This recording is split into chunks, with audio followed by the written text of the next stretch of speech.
Whoa, there we are. A new episode of Market Overdrive. A pleasant episode of Market Overdrive. It's a boys' crew today that we're going to open with. Yep. We are back. It is Thursday. It is a wet Thursday here in Chicago.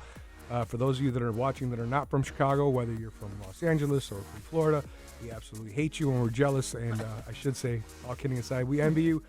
But it's still busy. We're still doing our thing. The market is moving in a positive direction. All signs are showing that we might have a record year. Don't argue that. And to get into all that fun stuff with my guests today, we are missing Carla Mina, so that's a sad part of the story. Wah, but, wah, wah. Wah, wah, wah. But we're loaded. We're super loaded, right? We're like loaded. We're loaded with special guests. Even with the surprise cancellation today, we reloaded because that's what we do here at Market Overdrive. We constantly bring you the best of the best. Today, taking the chair that I normally sit in, doing a better job than I probably normally do, would be Josh Schaub. How are you doing today, Joe? Hey, good afternoon. It's a great day to be on Market Overdrive in 2019. The whole show is about giving back, and actually when you tune in, you can elevate your real estate IQ. And even when, Nick, you're in the seat, you're still beautiful, man. Thanks, you're man. Good. That's called bro love. Yeah. I like it. And speaking of more bro love, Graco, Funes, how you been, man? How am I looking, though? You're pretty. Don't worry about it. You're pretty. You're looking good. You're looking good. But it's not about us three. Nope. We're going to get into somebody that really gives back, does a great job, and his team is always growing. Who's going to be the lucky one to introduce our guest? Joe, you want to do it? This guy needs no introduction, everybody. So we have with us today Josh Weinberg from Keller Williams. We have a pleasure to have you on the show and talk about a couple of things that are near and dear to you. Tell the people a little bit about yourself. For one, I'm grateful for the opportunity to be with these three legends. Stop. And grateful for the opportunity to share with you guys. And so it's going to be a fun time. We're going to have a good time. As far as like who we are, what we do, right? Well, let's start with you first. Yeah, me? And then we'll get to we with your group. So for me, for you, who am I? You're the man on the mic. We need to know about you, and then we'll get to the team. I'll tell you about me. There we go. I have two beautiful kids, Dylan and Paige. I have an amazing wife, and I have a dog, Yogi. Been in real estate for 15 years. Is it 15 years? Yeah. So I worked for a home builder for 3 years selling all new construction. I started 2.5 weeks after I graduated college. So my office was in like a model home or a trailer, right? New construction. Nice. I had people like my parents' age walking into the model. And I'm like 2 weeks, and then like 2 months out of college, 3 months, and they're walking in, and I'm like, look at this layout, it's sick. Yeah. And then real quick I learned, I'm like, all right, I probably got to talk to these people a little different than I did like 3 weeks ago at college, right? Right. But got to learn every aspect of the business. I'll give you the short-winded version. Basically, my business partner, Tommy Choi, and I knew in college we were going to go into business together. At the time, we didn't know what we were going to do.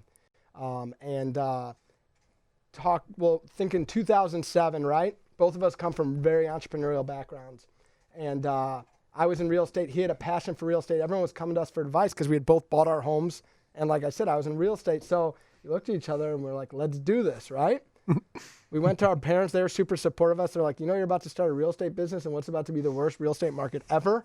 That's the way to do it. That's a smart way to do it. It was literally the best thing we could have ever done, right? Because we looked at it as an opportunity. Yes, we were naive. Yes, we probably didn't know what we were doing. And yes, we both got engaged to our now wives within like 1 month of leaving our full-time jobs, right? Anyway, so, we looked at it as an opportunity because we knew that if we always put our clients' best interest first, truly the sky was the limit. And we looked at it as we were just out there hustling, man, really meeting as many people as possible. And we're looking back 12 years later, and we have those pinch me moments every year, man, where we're like, damn, we know a lot more than we did a year ago. Now, we had you on the show 4 or 5 years ago. Or Tommy. Tommy, probably, yeah. I thought you were with him. Weren't you with him? If I did, I don't remember, but that also could be that was just Tommy. Was it just Tommy? Yeah. I thought Tommy brought somebody with him, but they weren't on the air. Okay, so that was just opening 4 years ago. Was it 4 years ago? Probably, yeah. Yeah. Something like you guys were either just about to open or you just opened when Tommy was on the show. That might have been right around the time when we opened up Keller Williams in Lincoln Park. Is that what it was? That probably, because we started Weinberg Choi Realty, the brokerage, 12 years ago. Okay. And then around 2.5 years ago, so it was probably right before we did it that we had the launch of Keller Williams in Lincoln Park, yeah. So jump to the team. Yeah. You want to jump in that? Yeah, I like what you're saying here. And without you glossing over some of the numbers, literally tell the people what you did last year so that we have an idea of what the team did as far as transactions. Sure. And then we can dig into some of the things that you're doing that are giving. But it'll really set up the foundation so people know buy side, sell side. Just brag a little bit. Yeah, tell us what you're doing. Yeah, thanks. Appreciate that. So last year we had 139 homes and clients sold and served, right? So closed and pending for just around 74 million. We closed 128 homes for 69 million last year. We built out our opportunity chart and our growth chart for where we're going through 2023. So when we got together at the beginning of this year, everyone on our team collectively came up with their individual goals, and we set our goal up for the year, which is 200 homes for 100 million. It wasn't me telling everyone, here's what your goal was. It was saying, hey, here's our standard. We have a standard and we have goals, right? And we used to have blurred lines behind that. And collectively, from everyone's individual goal, we came out with our goal of 200 homes for 100 million. So 200 families served this year. I like that you touch base on the numbers, okay? Now that we have a foundation for what it is that you're doing, talk about the things that get you past numbers. Because in the beginning, when you're in real estate, every commission counts, right? And you're really focused on making that next deal. But once you get the experience that you have, tell us a little bit how your mindset has shifted into what you're doing now. Yeah, appreciate it. Well, for one, our why has changed quite a bit, right? When we started Weinberg Joel Realty 12 years ago, we were like, let's start a business, let's start a real estate business, and we were motivated by all the cool things that come with that. Money, also flexible hours, right, in real estate. Not really, but we shifted that mindset from it's now about impacting people's lives. Truly, how many people's lives we can impact, and it's so important to us because people talk about goals, and one of our really good friends and mentors in Atlanta, we were talking to them and we were talking about goals, and we had a big aha when they said, what's your goal? And we talked about it. Our goal has shifted from only just numbers and families served and volume and all that. Yes, that's part of it, to how many people we're going to get into business with and will be joining Weinberg Joel Residential, right? Because that means more lives that we're impacting. And what I mean by that is this, right? Our mission, Weinberg Joel's mission, is to build legacies for our clients, our team, our family and friends through delivering and supporting them in the perfect real estate experience, right? That's amazing. I love that you touch base on that. So how are you building? I got most of that. Yeah. How are you building legacy for your clients? Great question. Okay, so we are right. We're supporting these people, and obviously everyone talks about this is the biggest purchase or decision they're making, right? Sure. So we've never looked at any client as a transaction or a deal, right? Because when you get into that mindset, it starts getting into a mindset of scarcity.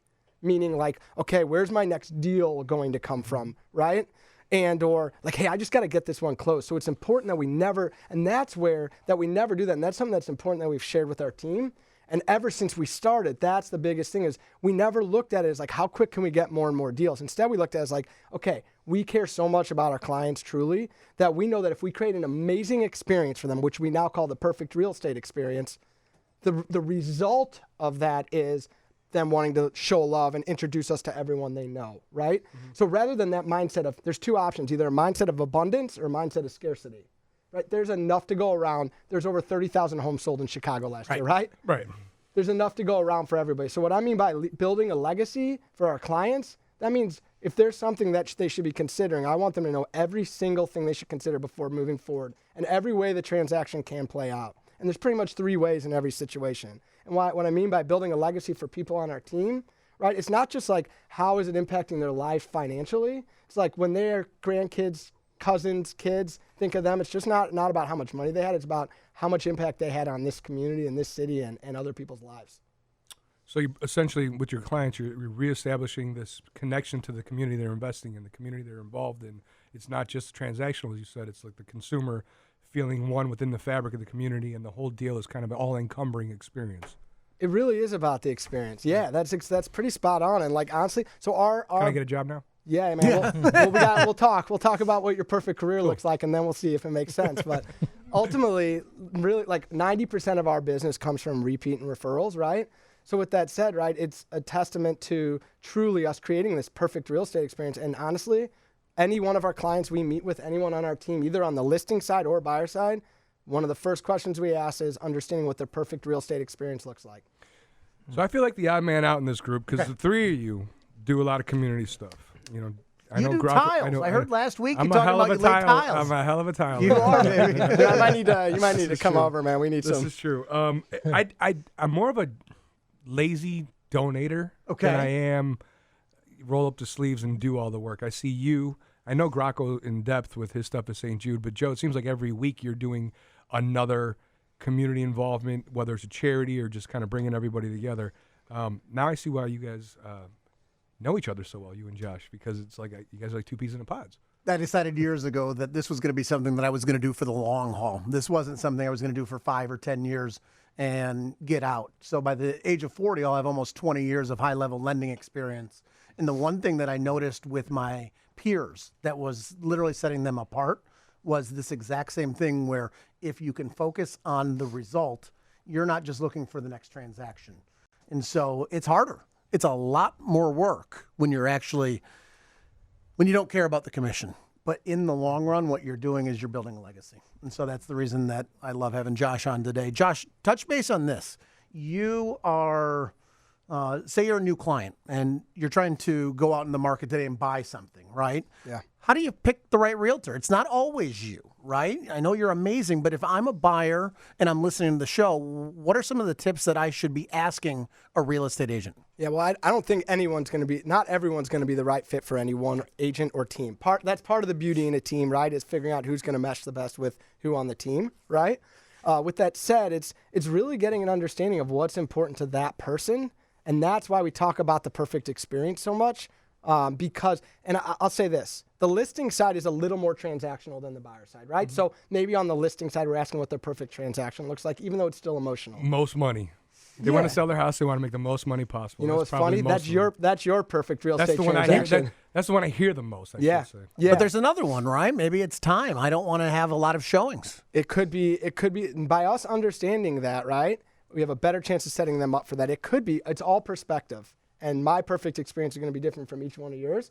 But as far as like figuring out who to pick, I think it is important to understand, like, okay, what is important to me? And that's why if any home buyer out there, anyone who's considering buying, can make a list of like what the perfect experience looks like, because that's the thing. For them, if I can't deliver that for them or someone on our team can't, we'd rather figure that out right there and then and save everyone time and connect them with someone who can, right? So I think anyone who's considering buying or is buying, knows they're going to buy, it's important to understand what their perfect real estate experience looks like, even if someone doesn't ask them that, so they can figure out, is this the right realtor to work with? Can you give us a couple of examples of something that a buyer, if I don't know what I should even be asking myself, if I'm listening to the show, what are some things that I should be trying to decide, what is it that I want?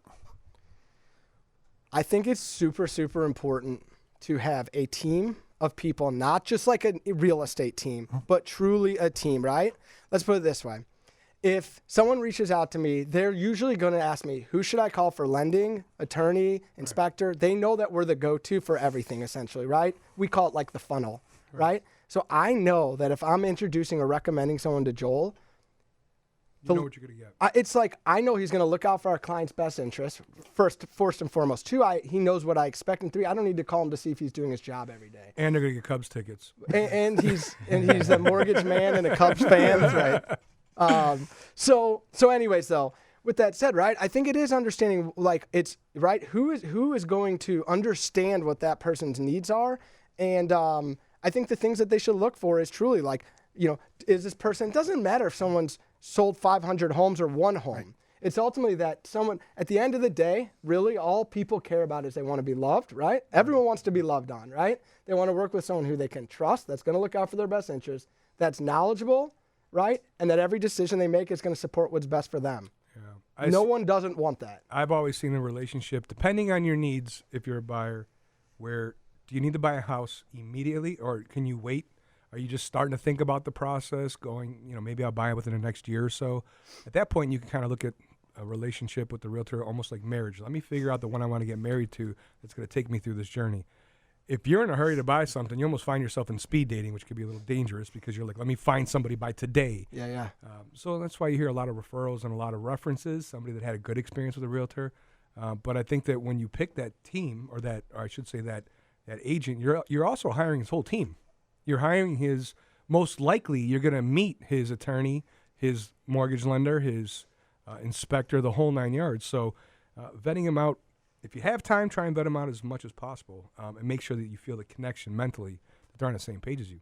Absolutely. That's ultimately everything. Absolutely. That's the thing, too, and that's what we share with our clients. We learned early in our career that even though we thought we were the best at everything, we're not. And so where we were wearing every hat, and I'll tell you right now, we got very, very close to burnout. And this is where we learned, luckily, because we were surrounded around people that were thinking at a higher level than us, that it's not about doing it all yourself, right? And we thought to sell more homes, right? That meant we thought that Tommy and I thought that we had to sell more homes. And what we realized is it's really important, in no matter what we do, whether it's real estate, whether it's a hamburger chain, whatever it is, two things. One, is important to be passionate about what you do, because if you sincerely love and are passionate about what you do, the money is a result. Of course. And if you're focused on the money, no matter how much money you're making, if you're not passionate about what you do, you will get burnt out. It's not even a question, and especially in our industry, right? No matter how much money you're making, if it's not what you're passionate about, over time you will get burnt out. That wasn't what was burning us out, that we weren't passionate about it. What happened is we were wearing every hat in the business, and we realized we're not the best at everything, but it took us a while to learn that. So instead, what we've done is gotten into a place where we have people that we want to be around every day who are truly our family. Our team is our family. And a culture of, we have a culture of giving and sharing and family and celebrating, right? What that does, though, is everyone is in hyper-focused mastery roles that play up to their strengths. I know I'm not organized, and I know I'm not good on the admin operation side of the business. I am a visionary where I can see here's what we need to do, but I'm not necessarily the person to put that system into place, right? Mm-hmm. What that does is when we share with our team, in addition to our team, Weinberg Troy Residential, and our team like Joel and inspectors and so on, what it does is we tell our clients, hey, and they love this. We're like, listen, here's why we do this, and here's why it's beneficial for you. You have 10 people working for you to ensure you have the perfect real estate experience, and our clients love it, and here's why. They're like, that's the best. And they're getting better communication. They're hearing from us more. And honestly, our clients that we've helped before we switched to this model and now have given us feedback that we're operating at a way higher level and they're having a better experience. That's awesome. Where do you go from there? Well, I have no questions. This was a great segment, man. He answered every question. Everything I was about to ask, I'm like, okay, hold this one for later. Hold this one for later. He spins it all out. I'm like, level. All right, I'm done with Josh Weinberg. Yep. This is over. I know it's over, man. You're done. Thanks for coming in, bro. I know. We're going to talk about how everyone gives back, and it's super important. And one thing that we do is called 365 Days of Giving, where we support a different organization every month. And you were asking, actually, it's funny because you were telling me okay, I'm like someone who wants to give back. I just don't always know how. Right. Right, and part of why we started 365 Days of Giving is not only to show gratitude to our community and give back, it was getting other people involved who maybe didn't know how and they wanted to, whether it's financially or time. So can I give a plug to one of our events we have coming up? We plug every charity whenever we have a chance. Awesome. Well, so every month we support a different organization. Like we were at Ronald McDonald House last Friday cooking, right? Okay. And I do contribute to that one every year, right, Croc? Mm-hmm. There you go. Playing the softball charity game. Softball charity game. Nice. All the time, yeah. Nice. Invite me to that one next time. Let's do it. Actually, you guys will all make a good team. Well, he's horrible, but I'm sure you're much better than he is. So I'm not going to be too high on myself, but I can ball out a little bit. There you go. But anyway, so in June, we're supporting an amazing organization. We're having a golf outing to support this amazing organization called the NORA Project. And I don't know if you're familiar with the NORA Project, but it's an awesome organization that basically to show empathy for children in school who might not be just like every other child in school. And it started in a couple schools, and it ended up that one of our friends, clients' niece, Nora, right? She wasn't just like every other child, and her parents and family and friends wanted to make sure that she got to experience what it was like to be in an awesome environment and people to treat her and her to know how to treat other people. So it started off in a few schools, and I don't even know how many schools are in now. Anyways, it's to teach children and other teachers how to be around other children that might not be exactly like them. It's an amazing organization. So June 8th, we're doing it at Ruffled Feathers. Our goal is to raise $50,000 that day from the event, and we're going to make it happen. So awesome. I can tell you, we've never had a guest on here that has that kind of passion, and we're glad that you're here. Before you go, tell the people that are listening just where they can reach you. I always want to make sure that we give one final plug for you. So a name, a phone number, and where they can reach you, please. Yeah, you got it. So you can reach me on Facebook. You can at Josh Weinberg. You can email me at Josh at there's going to be a long handle, WeinbergChoiRealty.com. We know where that's at. You can reach me at Keller Williams, Chicago, Lincoln Park. I love giving back. I love sharing. I love making our industry a better place. So if I can help you in any way or anyone, I'm all about it. So let's make it happen. Reach out. I mean it. Josh, you're the man. Thank you, bro. Come back Appreciate you soon guys. again. Yeah, would love to. Appreciate you guys. Much love. Some good stuff, dude. So what did you think of that here? So we're talking about something that's different. Maybe you picked up something for you. What are we going to do? I pick up something from every single one of our guests. They're just as good as I am in this industry, if not better. I'm just a guy on the microphone.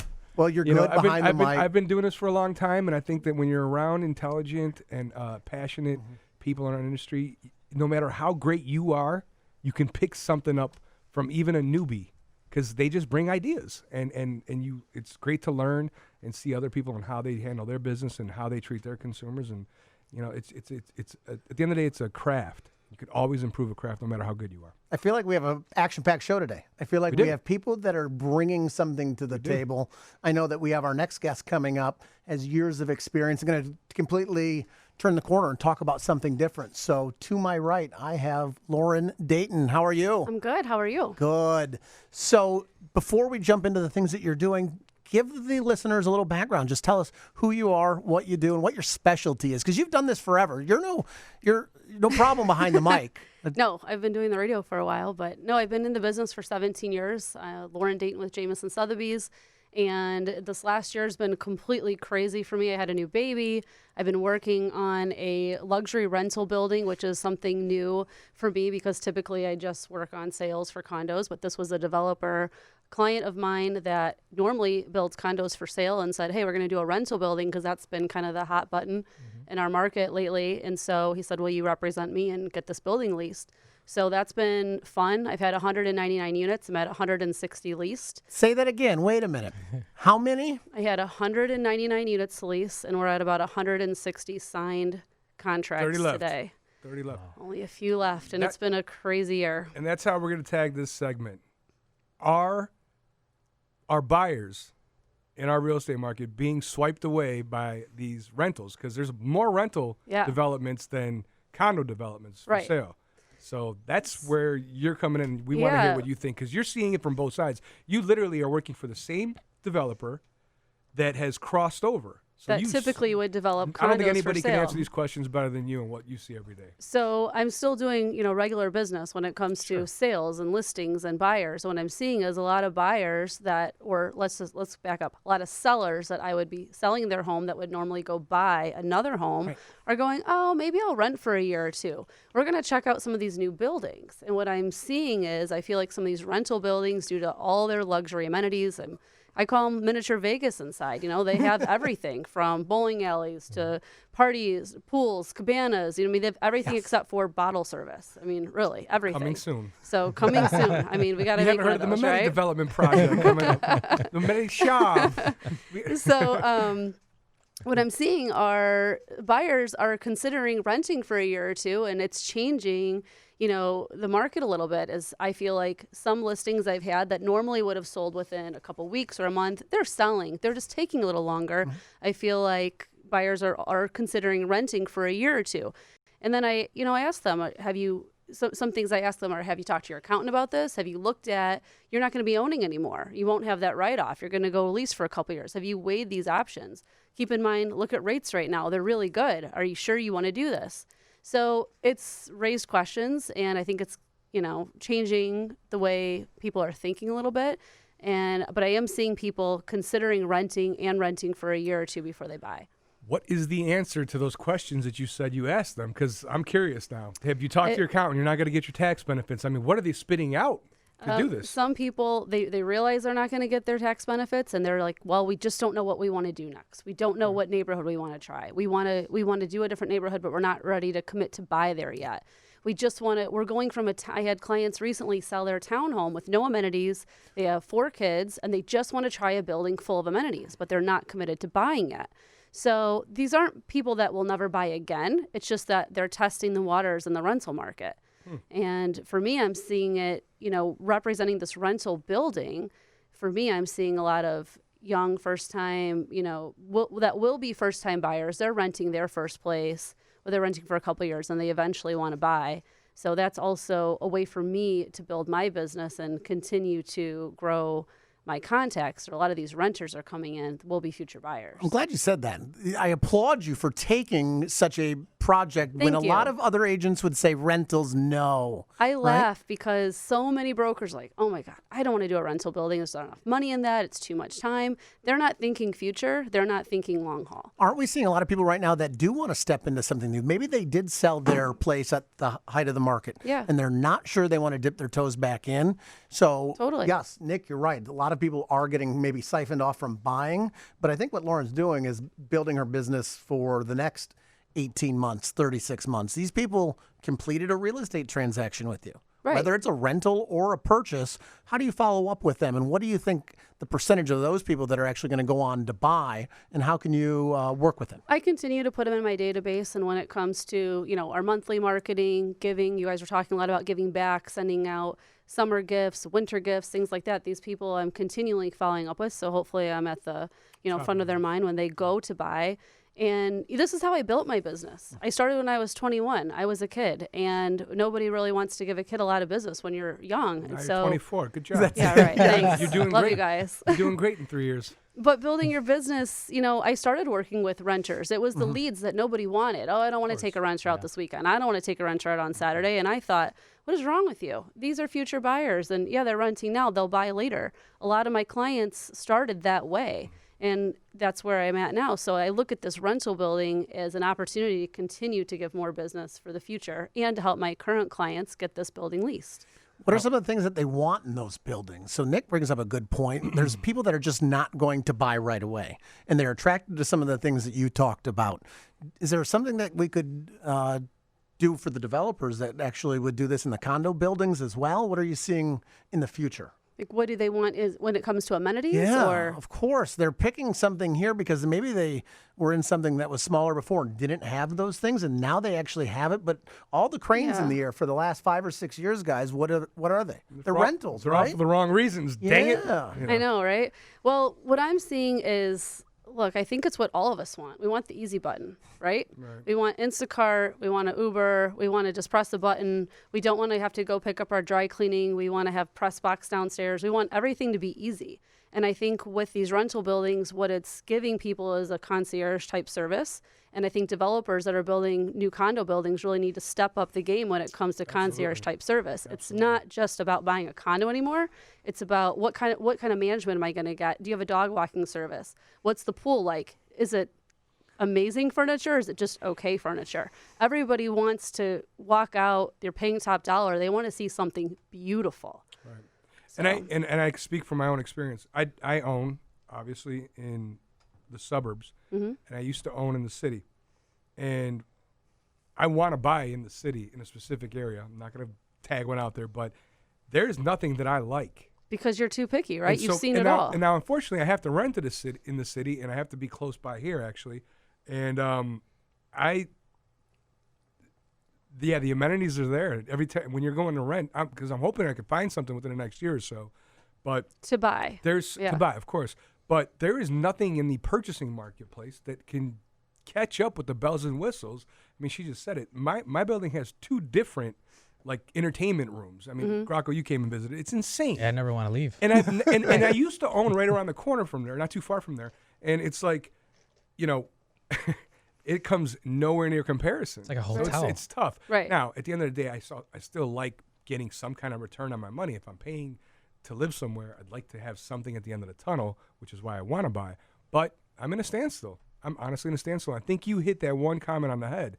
Developers need to step up and compete, because before it was they used to just kind of puff their chest out and say, well, you want to buy, you want to own, you don't want to be a renter. Right. But guess what now? Renting has found a way to kick your ass. Right. That's totally. the problem.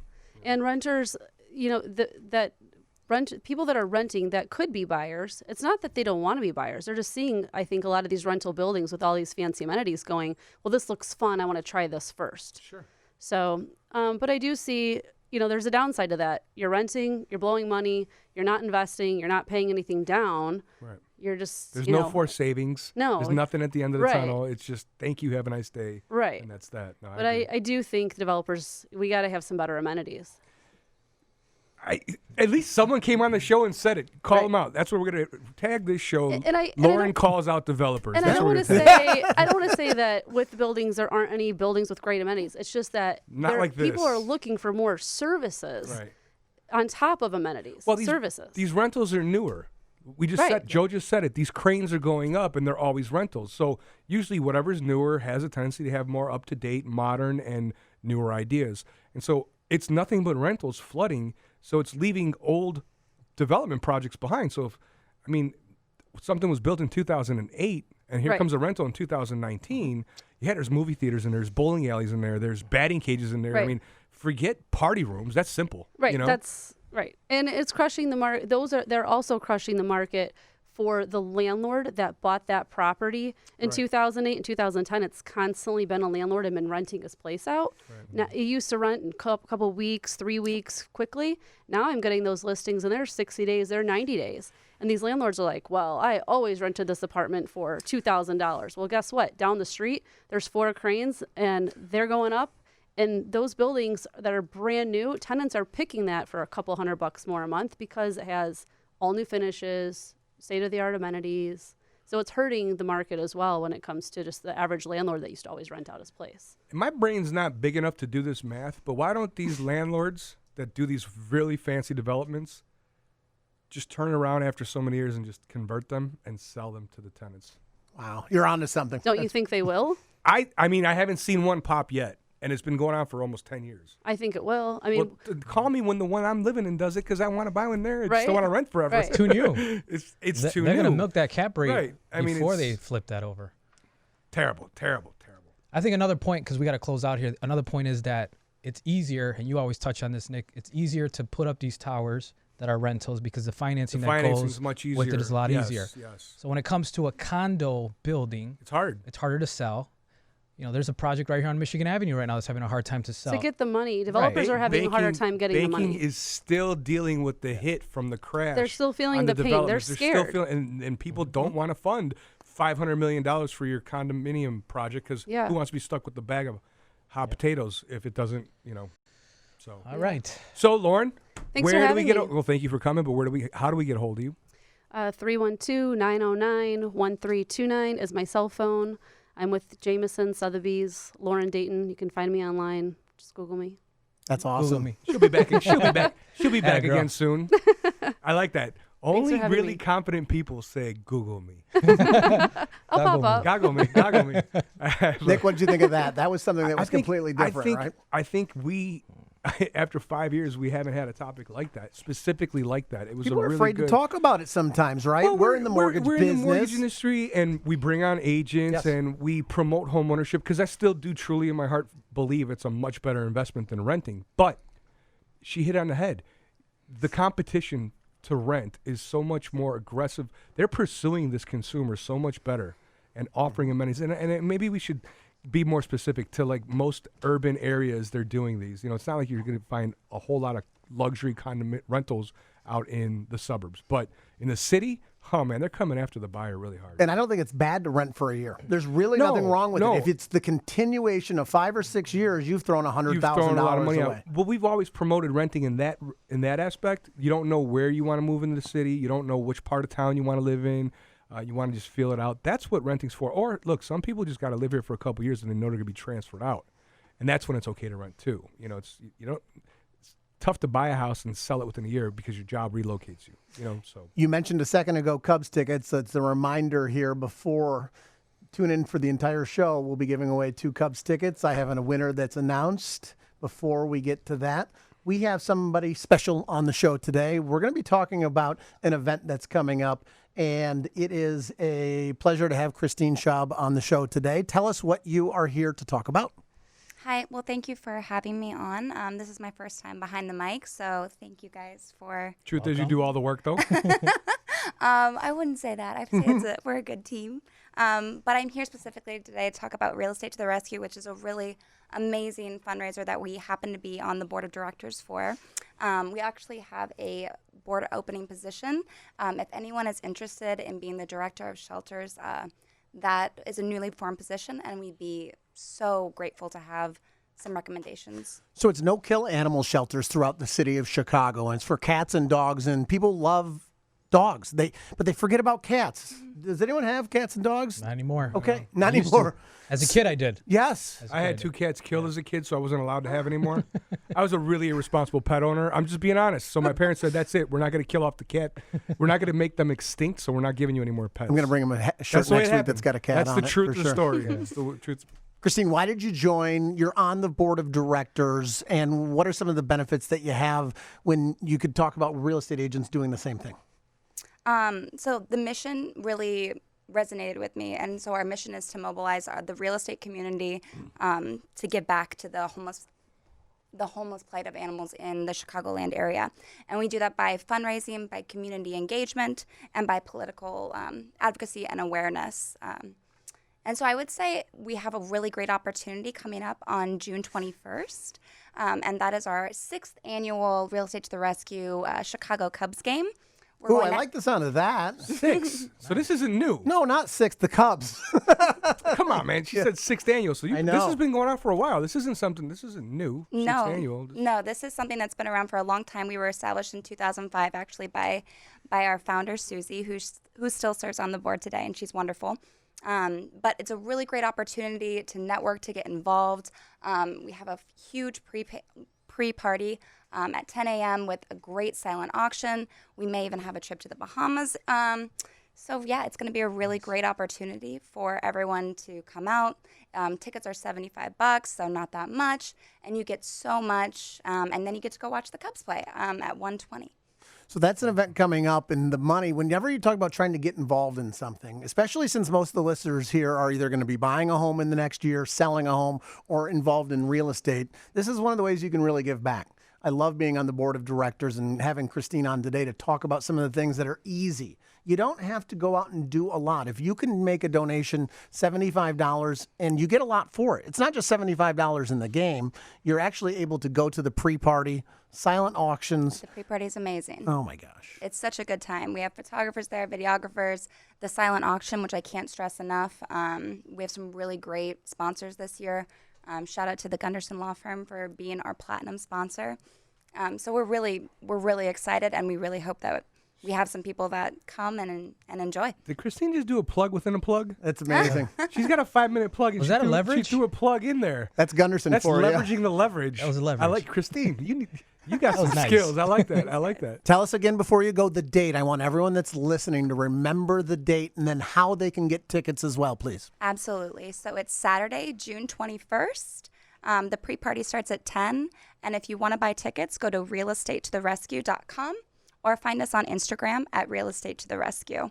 Thank you guys so much. Christine, Thanks that for was coming awesome. on. I We appreciate appreciate it. I bet you that Instagram's a really cute Instagram. It's got a lot of really cute things on it. Cats and dogs. I mean, it That's what I'm really saying. is. What sells more Probably got than 8 billion followers. dogs, babies? Nothing. Babies, cats, dogs, and all be all. No, it's really true. So that was really cool to have somebody that came on that actually is a simple way. We always talk about these things that you can do to get involved, and it doesn't have to take a lot of time. And this is one of the ways for $75 you can go to a Cubs game and you could actually give back.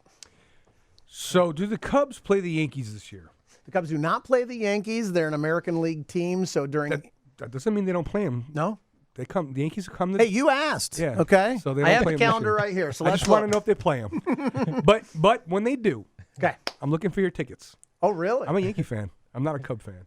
There you go. So That's a conversation for another day. Yeah, it's a conversation for another day. But we got another special guest in the house. Wow, Yes. we ran through this show quick. Well, you're good at it. You're I mean, behind. maybe it feels fast. We miss No. Carla. I know you miss Carla. Can we just say it? How do I say goodbye? Let's say hello Yeah. to our next guest. Who wants to be the lucky man to introduce the man? I'll intro this guy Mm-hmm. here. We got Morgan Herron here today from DigiBLX visiting us again. He is the king of cryptocurrency. He's going to talk a little bit about what's happening with his company. How you doing, brother? Welcome I'm back. doing great. I'm real excited to be back, and I want to say, Christine, that real estate to the rescue is wonderful. I'm a big animal lover. I have cats. There you go. And actually feed feral cats and take care of a lot of things. So I definitely want to be committed. I'll commit 10 tickets right now to the charity There it we're is, buying. guys. It's That's what I like about fantastic. Morgan. I'm gonna call him Morgan Moneybags. Every time he walks in, he's like, "Who needs some money? Who needs some? I got That's you. a I got great you. I got cause. you." You have to He admit. just threw a Bitcoin at her. Forget you slapped her with a couple of Bitcoins Not shaped quite. like paws. Yeah, Bitcoin is about $5,200 now, so not quite a Bitcoin. Tell us what's going on in that market. What are you seeing? Yeah, what I'm seeing, well, last time I was here, Bitcoin was around 3,000 something when I was here last time. So Coming back. Bitcoin in general, cryptocurrency has risen in value, which, for a lot of reasons, I think it's becoming more widely accepted around the world. If you see some of the things going around in Latin America and the instability of their currencies and the inflation rates, people are clamoring for things with stability that aren't fiat currencies for their own countries. And digital currencies fit right in that mode of a decentralized product that's not controlled by your government. And that's why I think people are clamoring for these right now. And how about as it relates to real estate? Aren't we seeing it open up? Before, it used to be pretty speculative. Tell us what's going on now. It is very speculative. It's a lot different. My company, DigiBLX, is the only company in the Midwest to actually list real estate and cryptocurrency. And Jameson Sotheby's International Realty is listing one of the buildings that we have, $3.7 million on Elston Avenue. Beautiful building. If people have cryptocurrency and want to spend it, do it with us. We can take care of that, and we have systems to do that where other companies do not. Can you touch on that really quick? Sorry, Nick. Can you touch on how you guys I would bring in love this to. currency and convert it into something real? The big thing why cryptocurrency is not used widely in real estate is like, I'm preaching to the choir here, is like you want the stability of a contract. The buyer and seller want to be 100% confident that the money is always going to be there and it's not going to fluctuate in value dramatically. So what we did, we designed a stable token, which some people call them stable coins, where whatever you bring into us, whether it's Bitcoin, Litecoin, Ethereum, we take it in and we change it to our cryptocurrency or digital asset, whatever you want to call it, and it stabilizes the transaction. Once it gets out of a non-backed, ours is a backed security. So it's like we have an asset that once it changes to ours, it actually has value. And our token is called Golden Gate. I want to understand it, and forgive me because I would think I was sick. I had to miss your You show. did. You missed our last show. I was supposed Yeah, to you- be on you the weren't show here. when you introduced this, and it was a real bummer. But these things have a tendency to fluctuate the market on a regular basis. So Exactly. what you're saying is if I'm going to put down, let's say, an earnest money on a property through your company, and the current value of the Bitcoin is $5,200, the seller is just looking to get $5,000 for now. You're essentially stabilizing that number, saying this is what it's worth officially, and it's not going to go up or down depending on the marketplace. It is a flat price. Your $5,000 earnest money is good as of right now, right? Exactly. We do it like you would do a normal cash transaction, which is why we're different. We don't do it any different than that for the buyer or seller. We act like just like you are cash. You bring in the cryptocurrency to us, we immediately stabilize it with our stable coin. And that's the trick right there is what we do. So could you imagine doing, maybe you have done, I haven't done one yet, where you get a client says like, well, I put my earnest money down with Bitcoin. A year ago, this was something completely different, but we've seen the guidelines. I'm kind of a guideline geek when it comes to the mortgage side of it, and seeing that it's absolutely acceptable now for reserves. Sure. It's absolutely acceptable if it has been in an account for over 60 days, whereas a year ago, it was something that wasn't quite there. So it's really great to have you back again and talk about it because as it relates to the real estate transactions, it's not purely people that want to buy it only in cash. I have people that are getting a mortgage, but they have this as reserve, and it really helps them complete a transaction. I see it big. People are buying smaller ticket items in full with Bitcoin, a car, luxury items. Mm-hmm. Houses do start to get price. Even an average price home at $250 starts to become a bigger ticket to buy in cash. And I don't see it used as a full purchase yet. I'm just learning as we go here from Morgan. This is really cool, but I think it's going to take more and more of an effect on the market in the future. This is why the stability part of it's so vital. Think of me selling you my house, and it's a 60-day transaction, and I agreed to a price of $1.2 million. And then the Bitcoin deflates or increases, and you're like, whoa, I sent too many or not enough over, and all that mess. You guys are saying exactly why it's not allowed or accepted widely, and we're like trading changing stock. You have never seen anybody put stock down for earnest money or I'll give buy you it 4 in stock. Googles, and yes. It doesn't make any sense. But he's stabilizing the stock. essentially. Exactly. You can think of it as that. We stabilize the crypto asset coming in, and there's no problem. Everybody can sleep at night and do the actual contract, which is the key thing. And you can do your due diligence. Just to say you go 90 days and don't want the place, we can reverse do the transaction. Everybody walks out with exactly the same money they put in. So that's also very key. Well, I could do a show and pepper you with about 1,000 questions, but we don't have that kind of time to be here for the next 5 I'll come hours. back for the whole show one time. But I do want to ask: is it growing? Are you seeing the phenomenon pick up? I mean, I don't want to get into your business because that's your business, but do you see it like where you have confidence that this is going to be the norm down the road? Yes, without a doubt, it's going to be the norm. If you look at, like I said, some of these countries that are changing to cryptocurrency and getting rid of their fiat currency. It's coming very normal. We see, just from the inquiries to our company, it's growing exponentially. And internationally, it's just already almost widely accepted, which is why our token called Golden Gate, which is backed by a real secure asset, we're getting a lot of international interest in it. And there's a company in Chicago called Athena Bitcoin, one of our partners, who has ATMs in the city, cryptocurrency ATMs. And who would have thought that'd be normal? And it's I've seen him. Yeah, Gil Valentine, the founder there, is a super smart guy, and he's going international with all his ATMs, and it's very widely accepted internationally for a lot of reasons. People are trying to get out of their currencies. Wow. So we're gonna have our token on his ATMs all throughout Latin America for the same reason, because they are just looking for something, stability to safe harbor, with the government situations around the world. So yes, if it's widely accepted in those countries, it's coming here very quickly. Look at that. We're ahead of the time in Market Overdrive. Don't forget, I still got to buy my shares. Yeah, that's right. That's right. I did reserve some for you, Grocko. I told you that last time. And by the way, Grocko is like the best cycler in the world. I was at Spin to Break the Cycle, the House of Blues, and Grocko, it was 45 minutes minimum. He was riding as hard as he could, and that was pre-workout, by the way. Then he went to work out, so it was impressive. Then he does so much charity work. I hope everybody realizes how much charity work Grocko does. Well, thanks for having us that day. That was awesome. Yeah, it was an a awesome good time. event. I just want to know how I can get one of those crypto ATMs in my house. Yeah, I will call Gil and say, he might put one in there for you. If I can get that done. Yeah, it is. It's all good. It's, like I said, it's widely accepted, but we can do that for you. How can we get more info from you on DigiBLX and what you guys are doing? DigiBLX.com. You can go there and look at the information on the company, or Morgan@DigiBLX.com. Cool. Loaded show today, man. I mean, we went from giving back in the community, how to build a super team, to renting versus buying, or the competition that is now created, claws and paws, to Bitcoins. Hey, now. You believe we did all that in less than 45 minutes? Wait a minute. Who gets the cup tickets? Hey-oh, that's right. Are we giving them out right now? Aren't we? Are we? Guys, last week I made an announcement that said if you tuned in and you made a comment below, we would be doing a drawing today. And these aren't just regular tickets. This is for a Friday game coming up against the Cardinals. So we have 2 tickets. Premier game, guys. Yeah. So Friday, May 3rd, we made an announcement, or we're going to make an announcement here. The person that won, I did a random drawing from the names that were down there. And the gentleman, I don't know. His name is Mike Bakatursky. So, Mike, you had a great comment. These are 2 tickets that are coming up for the game on, let's see, Friday, May 3rd. How can you pick those tickets up? I'm going to comment to him directly and make sure that he gets these.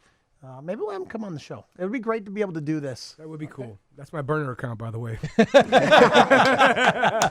See you at the game, bro.